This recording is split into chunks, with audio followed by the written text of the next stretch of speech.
ಏ ಬಾಯ್ಲಿ ನಿಮ್ಮ ಅಪ್ಪನ ಮನೆ ಅನ್ಕೊಂಡಿದ್ಯಾ ಕಬೋರ್ಡ್ ನ ಏನಕ್ಕೆ ಜೋರಾಗಿ ಬಿಸಾಡ್ದೆ? ಬಿಸಾಡಿಲ್ಲ, ಅದಕ್ಕೆ ಅದು ನೀಟಾಗಿ ಹಾಕ್ಬೇಕು ತಾನೇ, ಹಾಕಕ್ ಬರಲ್ಲ ಏನಿಲ್ಲ.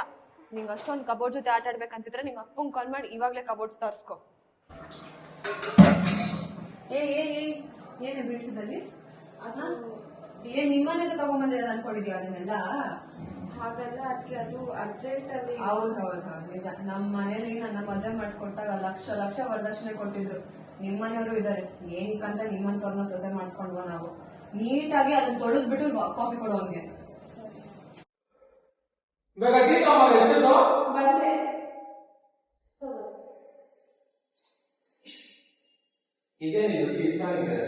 ಅಯ್ಯೋ ಅದು ಅತ್ತಿಗೆ ಬಂದ್ಬಿಟ್ಟು ಬೈಬಿಟ್ಟು ಎಲ್ಲ ಪಾಪನ ತೊಳೆದ್ಬಿಟ್ಟೆ ಕೊಡೋಗಿ ಅಂತ ಹೇಳಿದ್ರು. ಅಷ್ಟಲ್ಲ ಅಡಿಗೆ ಮನೆಗೆ ಪಾತ್ರೆ ಬಿಸಾಡಿದ್ರು. ನಾನು ನೀಟಾಗಿ ತೊಳೆದ್ಬಿಟ್ಟು ಹೋಗು ಅಂತ ಹೇಳಿದಷ್ಟೇ. ಏನಕ್ಕೆ ಬಂದು ಓವರ್ ಐಟಮ್ ಮಾಡ್ತಿದ್ಯಾ? ಅಕ್ಕ ತಮ್ಮ ಮುಂದೆ ಕಲ್ಲಿರ ಟ್ರೈ ಮಾಡ್ತಿದ್ಯಾ ನೀವು? ನನ್ನ ಹತ್ರ ಇಟ್ಕೊಳ್ರ ಮಿಕ್ಕಿರು ಹೇಳ್ತಿದ್ರಿ. ಮೊನ್ನೆ ಬಂದ್ ನೋಡಿ ನೀನು.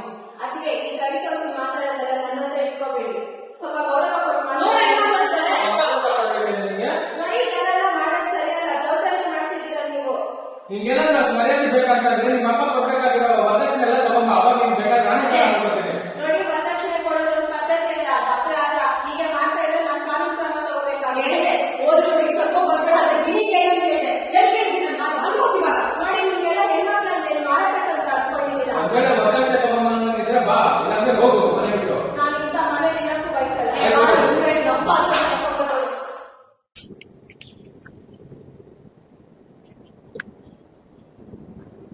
ಹಲೋ, ಇದು ಪೊಲೀಸ್ ಸ್ಟೇಷನ್ನಾ? Hello, police control room. ಹೇಳಿ ಮ್ಯಾಮ್, ನಿಮ್ಗೆ ಹೇಗೆ ಸಹಾಯ ಮಾಡಬಹುದು? ಮೇಡಮ್, ನನ್ನ ಹೆಸರು ಸ್ಪಂದನ ಅಂತ. ನನ್ನ ಗಂಡ ಮತ್ತು ಅವ್ರ ಮನೆಯವ್ರು ಪ್ರತಿದಿನ ವರದಕ್ಷಿಣೆ ತಗೋಬಾ ಅಂತ ಕಿರುಕುಳ ಮಾಡ್ತಿದ್ದಾರೆ ಮೇಡಮ್. ನಂಗೆ ಏನ್ ಮಾಡೋದಂತ ಗೊತ್ತಾಗ್ತಾ ಇಲ್ಲ. ಸರಿ ಮ್ಯಾಮ್, ಸಮಾಧಾನ ಮಾಡ್ಕೊಳ್ಳಿ. ನೀವು ಇವಾಗ ಎಲ್ಲಿದ್ದೀರಾ? ಮ್ಯಾಮ್, ನಾನು ನನ್ನ ಗಂಡನ ಮನೆ ಬಿಟ್ಟು ಇವಾಗ ನನ್ನ ತಾಯಿ ಮನೇಲಿದ್ದೀನಿ. ಮ್ಯಾಮ್, ನೀವು ಇವಾಗ ಸುರಕ್ಷಿತವಾಗಿದ್ದೀರಾ? ಯಾರಾದ್ರೂ ನಿಮ್ಮನ್ನ ಫಾಲೋ ಮಾಡ್ತಿದ್ದಾರಾ ಅಥವಾ ಬೆದರಿಸುತ್ತಿದ್ದಾರಾ? ಇಲ್ಲ ಮ್ಯಾಮ್, ಆ ಥರ ಏನೂ ಇಲ್ಲ. ಅರ್ಥ ಆಯ್ತು ಮ್ಯಾಮ್. ಮ್ಯಾಮ್, ಇದು ಗಂಭೀರವಾದ ವಿಷಯ. ನಾವು ಇದನ್ನು ಡೌರಿ ಕಿರುಕುಳ ಪ್ರಕರಣವಾಗಿ ದಾಖಲಿಸುತ್ತೇವೆ. ನೀವು FIR ದಾಖಲಿಸಲು ಇಚ್ಛಿಸುತ್ತೀರಾ? ಹೌದು ಮ್ಯಾಮ್. ಸರಿ ಮ್ಯಾಮ್, ನಿಮ್ಮ ಹತ್ತಿರ ಇರುವ ಸಮೀಪದ ಪೊಲೀಸ್ ಸ್ಟೇಷನ್ ಈ ಮಾಹಿತಿ ಕಳಿಸುತ್ತೇವೆ. ಮಹಿಳಾ ಪೊಲೀಸ್ ಅಧಿಕಾರಿ ನಿಮ್ಮನ್ನು ಸಂಪರ್ಕಿಸುತ್ತಾರೆ. ಅಗತ್ಯವಿದ್ದರೆ ತಕ್ಷಣ ಸ್ಥಳಕ್ಕೆ ಸಿಬ್ಬಂದಿಯನ್ನು ಕಳುಹಿಸುತ್ತೇವೆ. ಸರಿ ಮೇಡಮ್, ಹಾಗಾದ್ರೆ ನಾನು ಇವಾಗ ಪೊಲೀಸ್ ಸ್ಟೇಷನ್ಗೆ ಹೋಗ್ಬೇಕಾ? ಇಲ್ಲ ಮ್ಯಾಮ್, ನೀವು ಬಯಸಿದರೆ ಮಹಿಳಾ ಪೊಲೀಸ್ ಅಧಿಕಾರಿಗಳು ನೀವಿರುವ ಸ್ಥಳಕ್ಕೆ ಬಂದು ನಿಮ್ಮ ಹೇಳಿಕೆ ಪಡೆಯುತ್ತಾರೆ.